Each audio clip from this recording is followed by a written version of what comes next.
ህፃናት ዳግማዊት ነጋስን እየበርህን ተምሃሮ ካልኣይ ክፍሊ ቀዳማይ ብርኪ ቤት ትምህርቲ ሃፄ ዮሃንስ እዮም ኣብ ቤት ትምህርቶም ክምገቡ ምኽኣሎም ኣብ ትምህርቶም ጠመተ ክገብሩ ከም ዝሕግዞም ይዛረቡ ሰዓን ምግቢ ካብ ትምህርትና ከይንተርፍ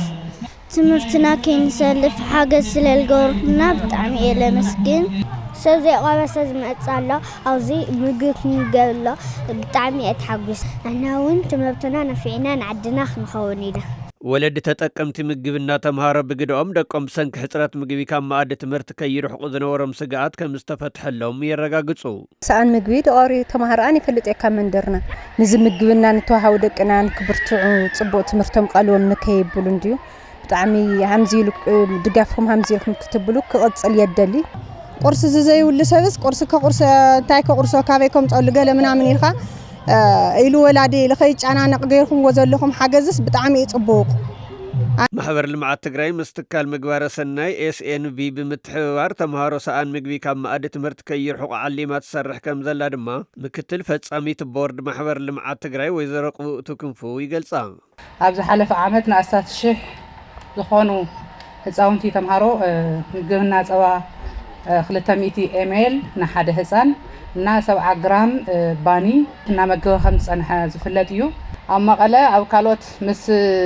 ቢሮ ትምህርቲ ብዝገበርናዮ መረዳዳ ኣብ ካልኦት ክፍለ ከተማ እውን ተመሳሳሊ ስጋዕ ግሬድ 2 ንምጅማር ኣብ ምድላው ከም ዘለና ንምዝኽኻር ዝኣክል እዩ